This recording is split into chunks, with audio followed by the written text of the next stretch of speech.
시청자 여러분 안녕하십니까? BTV 뉴스입니다. 먼저 이 시각 주요 뉴스입니다. 케이블 TV 공동기획, 오늘은 각 지자체에서 추진 중인 각종 사회간접 자본 사업의 추진 현황과 과제를 살펴봤습니다.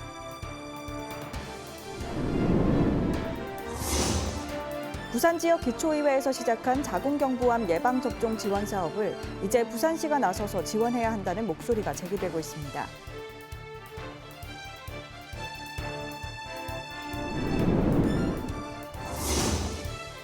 부산시 제2청사인 서부산 행정복합타운의 착수식이 6일 사상구에서 열렸습니다.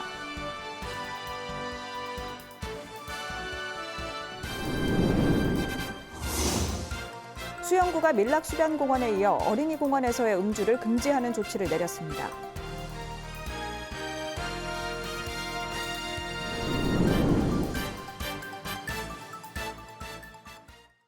지역 소멸 위기를 극복하기 위해 다양한 시각에서 실태를 점검하고 대안을 찾아보는 케이블 TV 공동기획 시간입니다. 이달에는 각 지자체에서 추진 중인 각종 사회간접 자본 사업의 추진 현황과 과제를 살펴보겠습니다. 먼저 인천 소식입니다. 옹진군 북도면은 인천공항이 바로 눈앞에 있지만 날씨가 굳으면 학교도 병원도 오갈 수 없습니다. 2년 뒤에는 이런 문제가 개선된다고 하는데요. 김지영 기자가 취재했습니다. 4개의 작은 섬으로 이루어진 옹진군 북도면. 북도면의 가장 끝에 위치한 신도와 영종도 사이 거리는 2km가 채 안 됩니다. 하지만 뱃길이 끊기면 섬 주민들에겐 천리길보다 멀게 느껴집니다. 기상 악화로 배가 뜨지 못하면 응급 환자는 치료 시기를 놓치고 학생들은 통학을 포기하는 상황입니다. 큰 병원에 나가질 못하고 여기서 팔동동으로다 세상 뜨는 일도 있고 또 학생들이 이제 영종으로 통학을 해요. 배가 못 오잖아요. 그 학생들 영종에서 자야 돼요. 드넓은 갯벌 위에 거대한 콘크리트 구조물이 올라가고 있습니다. 주민들의 염원인 연도교 건설공사가 진행 중입니다. 신도에서 영종을 잇는 서해 평화도로 1단계 구간입니다. 지난 2021년 첫 삽을 뜬 뒤 착공 2년 10개월 만에 공정률이 52%를 넘어섰습니다. 연도교의 총 연장 길이는 3.2km, 왕복 2차로 도로로 조성됩니다. 총 사업비는 1,400억 원이 투입됩니다. 다리 교각 건설은 거의 마무리 단계로 현재는 상판 공사가 진행되고 있습니다. 섬 주민들은 다리가 건설되면 교통 편의성이 증대되는 것뿐 아니라 지역 경제가 활성화될 거란 기대감에 부풀어 있습니다. 특히 섬 관광이 더욱 활기를 띨 전망입니다. 북도면의 삼형제 섬으로 불리는 신시모도, 아름다운 해변과 트레킹하기 좋은 산책길을 찾아 주말마다 관광객들의 발길이 이어지고 있습니다. 연도교 건설로 육로교통이 개통되면 더 많은 사람들이 찾을 걸로 예상됩니다. 글쎄요, 가까우니까 또 다리가 있으니까 이제 자가용으로 갈 수 있고 편할 것 같고 상당히 기대를 하고 갑니다. 하지만 기대가 큰 만큼 우려도 적지 않습니다. 열악한 섬 내부 도로와 주차 부족 문제는 풀어야 할 과제입니다. 지금에 비해서 관광객이 몇 배로 증가할 거는 우리가 불현도 보잖아요. 다리 나지기 전에, 준공되기 전에 그런 도로 확장이라든가 주차장 확보라든가 그런 게 먼저 반드시 되어야 되지 않겠나 하는 걱정이 먼저 앞섭니다. 도로 설비와 주차장 조성 등 다리 건설에 대비해 필요한 예산은 233억 원. 하지만 이미 투입됐거나 내년까지 투입 예정인 예산은 80억이 채 안 됩니다. 연도교 건설이 섬 활성화로 이어지기 위한 철저한 준비가 필요한 시점입니다. BTV 뉴스 김지영입니다. 이번엔 양평군 사례를 살펴보겠습니다.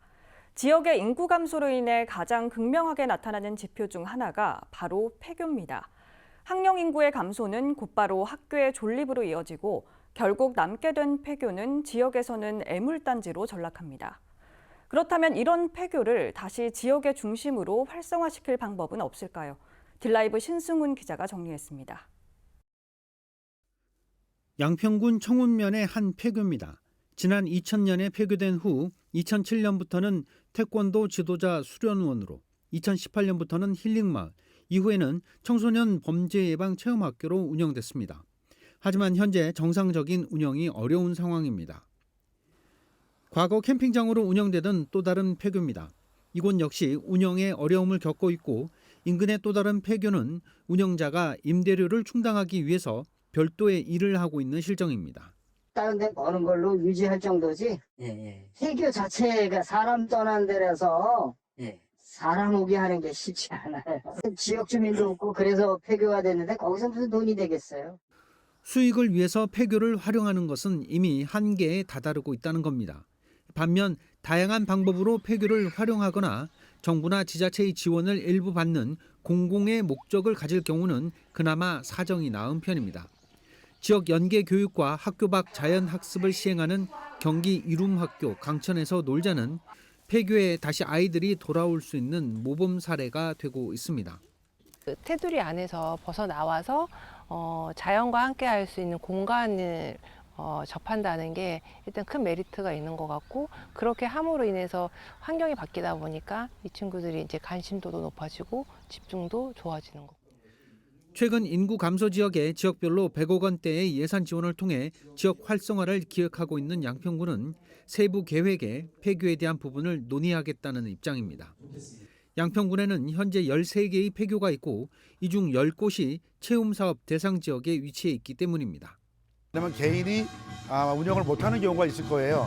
그런 것들은 우리 양평에서 인수를 해가지고 시행을 하려고 합니다. 특히 이제 단월 지역에 2개 학교가 우리가 군에서 인수를 받아가지고 지금 운영하고 있는 게 있는데 그런 것들에 대해서도 앞으로 더 적극적으로 나가서. 도시계획 전문가들은 폐교를 단편적으로 수익 모델로만 접근하면 성공하기가 힘들고 오히려 이주민들을 위한 공간으로 새롭게 꾸며져야 인구 문제에 대한 대응이 가능할 것이라고 조언하고 있습니다. 딜라이브 뉴스 신승훈입니다. 이번에는 서울로 가보시죠. 지역 소멸하면 보통 지방을 생각하실 텐데요. 서울 도심에서도 지역 소멸이 발생합니다. 노후 저층 주거지가 밀집한 관악구 난곡 지역이 대표적인데요. 서울시는 난곡에 생활사회 간접 자본을 늘려 활기를 찾는다는 계획입니다. HCN 구동규 기자가 취재했습니다. 관악구 난곡동에는 총 13,000세대가 삽니다. 그중 아파트 거주민은 821세대입니다. 대다수가 오래된 단독주택과 4개층 이하 연립주택에 사는 겁니다. 편리한 시설과 안전 등 아파트를 바라는 요즘 노후주택 밀집 지역인 난곡 지역 주민 선호도가 떨어지는 이유입니다. 나이 드신 분들이 많더라고요. 나이 드신 분들 계셨더라고요. 여기 너무 지하철이 일단 없으니까 되게 시골스러워요. 실제로 인구 유출이 뚜렷합니다. 관악구 주민이 2018년 50만 명에서 현재 48만 명으로 3.8% 줄었는데 난곡동 주민은 2만 9천 명에서 2만 5천여 명으로 12%나 줄었습니다. 난곡의 인구 소멸을 막기 위해 서울시가 대책을 내놨습니다. 지난 10월 시가 발표한 난곡 생활권 중심 지구 단위 계획을 보면 대형마트를 특별 계획구역으로 지정해 복합 개발을 유도하고 5%를 기부받아 문화와 여가시설 등 생활 SOC를 늘리도록 했습니다. 지구 단위 계획이 좀 하향해서 반영하는 거는 오히려 이제 거기에 이제 상가라든지 그 입주되는 뭐 기업이라든지 들어와서 그 정주를 하면서 지역 상권에 좀 영향을 좀 미치고 좀 발전에 좀 도움이 되지 않을까라는. 또 사회 기반 시설 구축을 위해 제한이 없었던 최대 개발 규모를 1,500제곱미터로 한정하고 공동 개발할 수 있는 건물 수도 3분의 1로 낮춰 개발이 빠르게 이뤄질 수 있도록 했습니다. 경전철 난곡선 역세권 예상 지역은 용적률 인센티브를 제공해 민간 개발을 유도합니다. 개발을 하게 되면은 사실 필지를 같이 개발을 해야 돼서 이 서로 협의가 안 될 경우 개발이 늦어지는 경향이 많이 있습니다. 이러한 부분을 최소화시키기 위해 공동 개발 구역을 최소화시키는 방향으로. 전문가는 서울 안에서 교통 등 적차로 인한 지역 소멸이 발생할 수 있는데 이를 해소할 수 있는 생활 SOC 확대 정책이 필요하다는 데 동의합니다. 다만 이번 서울시 발표에는 난곡선 개통 문제가 맞물려 추진해야 제대로 성과를 나타낼 수 있다고 설명했습니다. 그것이 아직까지도 한꺼번에 개선이 안 돼 있는 상황이니까 이번에 난곡선 개통을 전제로 해서 역세권 개발을 통해서 지역을 확 바꿔주는 제안은 상당히 의미 있는 제안이라고 생각합니다. 서울시의 난국 소멸을 막기 위한 규제 완화 계획이 성공할 수 있을지, 공영불로 끝나지 않을지 지속적인 관심이 필요해 보입니다. HCN 뉴스 구동규입니다. 케이블 TV 공동기획 마지막 순서는 강원도입니다. 강원도 삼척에서 경북 포항을 잇는 동해선 철도가 내년 말 개통할 예정인데요. 강원도에서 부산까지 기차로 이동할 수 있게 됩니다. 특히 2027년이면 동서고속철도와 동해북부선도 개통할 예정이어서 강원도 동해안 지역이 교통 거점으로 떠오르고 있습니다. LG 헬로비전 최성식 기자가 보도합니다. 삼척시 근덕면 원평해변 바로 앞에 대형 철도 교량이 위용을 드러냅니다. 지상에서 최고 18m 높이에 건설됐는데 길이는 895m 규모입니다. 포항에서 삼척을 잇는 동해선 철도가 서서히 제 모습을 갖춰가고 있는 겁니다. 포항동해 간 전철화 사업을 포함해 전체 공정률은 약 89% 수준. 포항 삼척 간 동해선 철도 건설 사업은 총 길이 166km로 내년 말 개통 예정인데 포항에서 동해까지 모든 선로를 전철화하는 사업도 동시에 진행되고 있습니다. 특히 포항 삼척 구간 개통으로 강원 지역에는 삼척역과 매원, 임원, 원덕역까지 역사 4곳이 새로 들어섭니다. 삼척 도심에 들어서는 삼척역은 죽소루의 풍광을 형상화한 2층 규모의 건물 2동으로 신축됩니다. 또 매원역과 임원역, 원덕역도 각각 지역 특색을 살린 모습으로 지어졌습니다. 삼척 매원역은 저 역사 13개 역사 중에서 공정률이 좀 노방 공사가 늦게 끝나서 지금 현재 한 55% 정도 진행되고 있고요. 그다음에 임원 원덕은 지금 한 95% 이상 다 완료, 포장까지 다 끝났습니다. 산지가 많은 지역 특성상 동해선 삼척 지역 구간은 교량 14개와 터널 15개로 연결됩니다. 동해선 철도 건설로 포항에서 삼척까지 불과 55분이면 도착할 수 있게 됩니다. 지금 이제 노반 외에 이제 궤도 또 시스템 분야가 있는데 지금 궤도가 올 12월 완료 목표로 하고 있습니다. 암만해도 여기 이쪽 동해안에는 관광벨트 라인이어가지고 굉장히 앞으로는 기대가 될 수 있습니다. 운행 방식이 전철로 바뀌면서 개통 시기가 2년 늦춰졌지만 영동 남북권 기간 교통망이 될 것으로 기대됩니다. 특히 동해바다와 나란히 놓여 관광 수요는 물론이고 물류 수송에도 한몫할 것으로 예상됩니다. 제가 서 있는 곳은 삼척 역사의 플랫폼입니다. 국가철도공단은 내년 4월까지 공사를 마무리한 뒤 시설물 점검과 시운전을 거쳐 내년 12월 전 구간을 개통한다는 계획입니다. 내년 말이면 동해 삼척 지역에서 KTX를 타고 포항, 울산을 거쳐 부산까지 갈 수 있게 됩니다.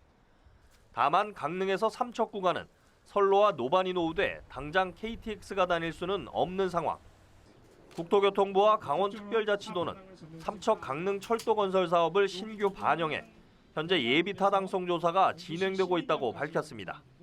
이제 남게 되는 부분들이 저기 동해, 태백, 그다음에 여기랑 제천, 영월 이렇게 연결하는 축이 약하고 또 말씀하신 동해, 포항에서부터 저 동해까지 올라오는 이 축이 좀 약한 면이 있죠. 그 지역을 산업이 됐든 관광이 됐든 미래의 수요를 어떻게 끌어올리면서 조금이라도 거기에 대해서 우리가 국가 자원을 투입할 수 있는 명분을 좀 만들어야 되겠다. 동해선 포항 삼척 구간 개통에 이어 오는 2027년이면 강릉에서 고성 제진 간 동해북부선과 춘천에서 속초를 잇는 동서고속철도가 동시에 개통할 예정입니다. 동해안에서 수도권과 부산권을 잇는 철도망이 잇따라 연결되면서 또 하나의 교통 거점으로 떠오르고 있습니다. 헬로티비 뉴스 최성식입니다.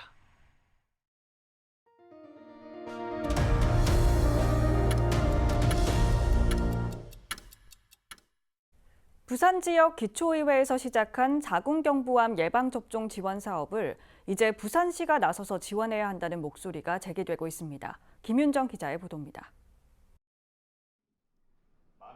지난해 12월 부산 사구는 자체 재원으로 주민에게 사람 유두종 바이러스 예방접종을 무료로 시행했습니다.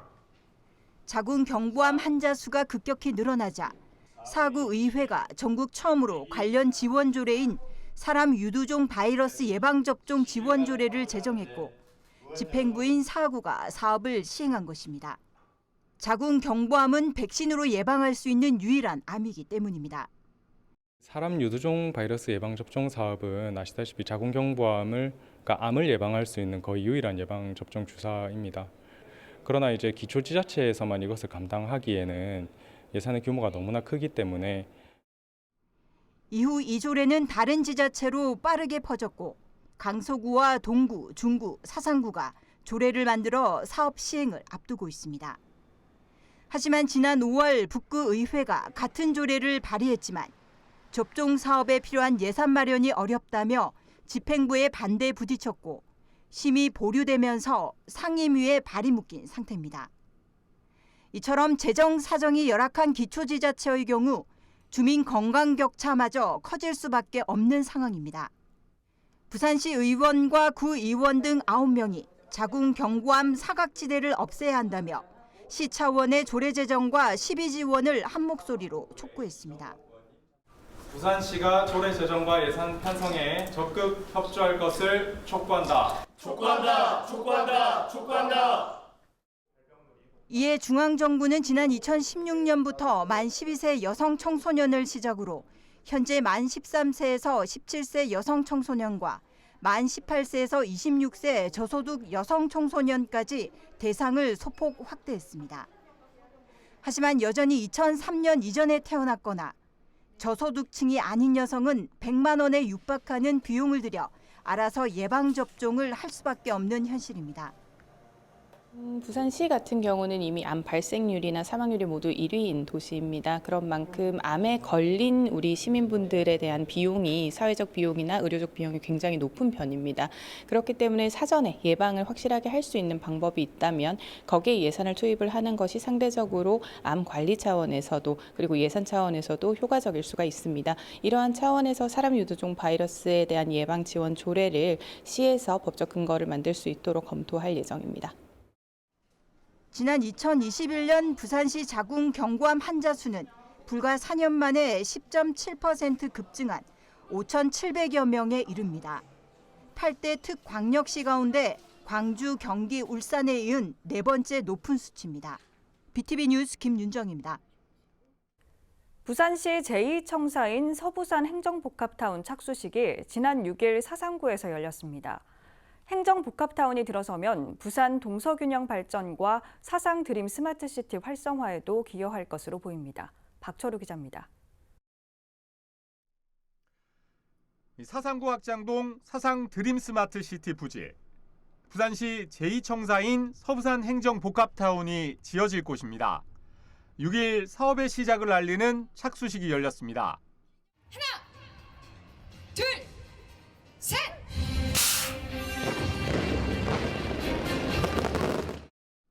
서부산 행정복합타운은 내년 연말 시시설계 용역이 끝나면 2025년 상반기 공사에 들어가 2027년 마무리됩니다. 규모는 지하 5층, 지상 14층과 31층 2개 동으로 지어집니다.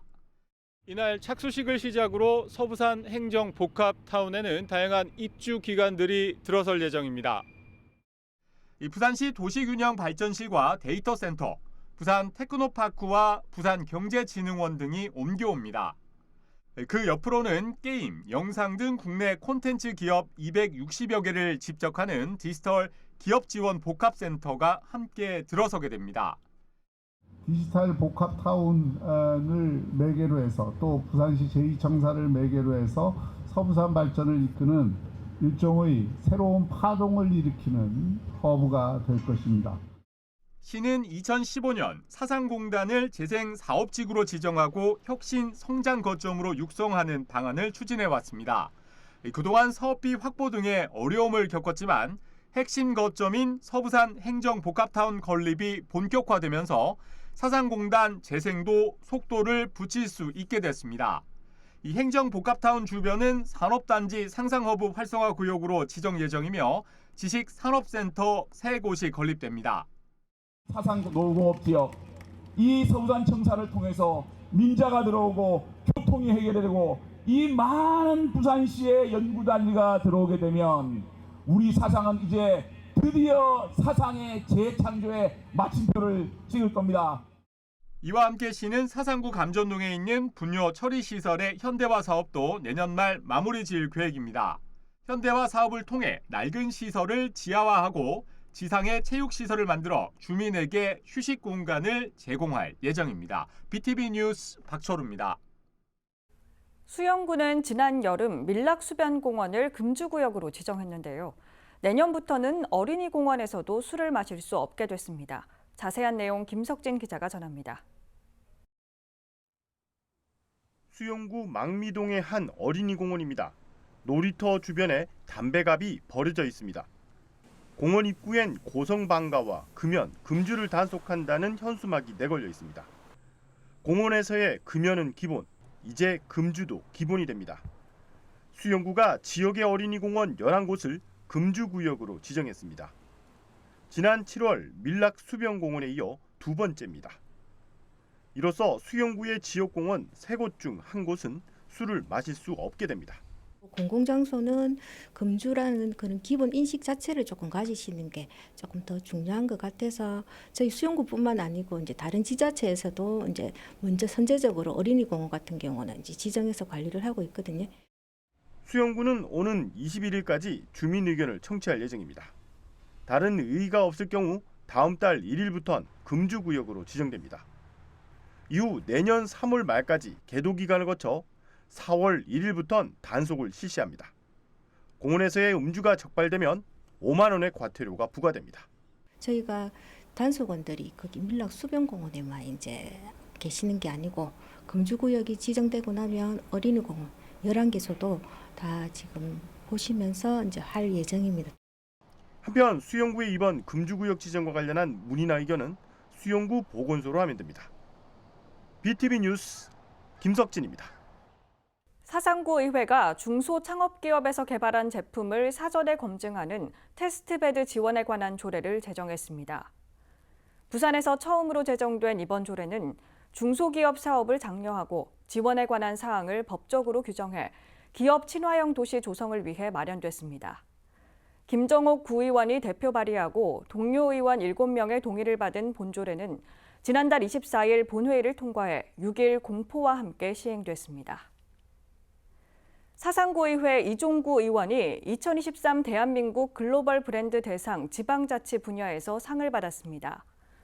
이종구 구의원은 지역 주민들이 체감할 수 있는 다양한 의정활동과 사회봉사활동에 기여한 점을 높이 평가받아 수상자로 선정됐습니다. 부산시가 소상공인의 날을 기념해 우수 소상공인 상품을 판매하고 정책을 홍보하는 행사를 8일 부산시청 1층 로비에서 열었습니다. 이날 행사는 소상공인과 함께 웃는 부산을 표어로 핸드메이드 주얼리, 신발 키링을 비롯해 지역 우수 소상공인 제품을 할인된 가격에 판매했습니다. 또 부산시는 소상공인의 날 기념식을 갖고 우수 소상공인 시상을 통해 경기 침체로 어려움을 겪는 소상공인들을 격려했습니다.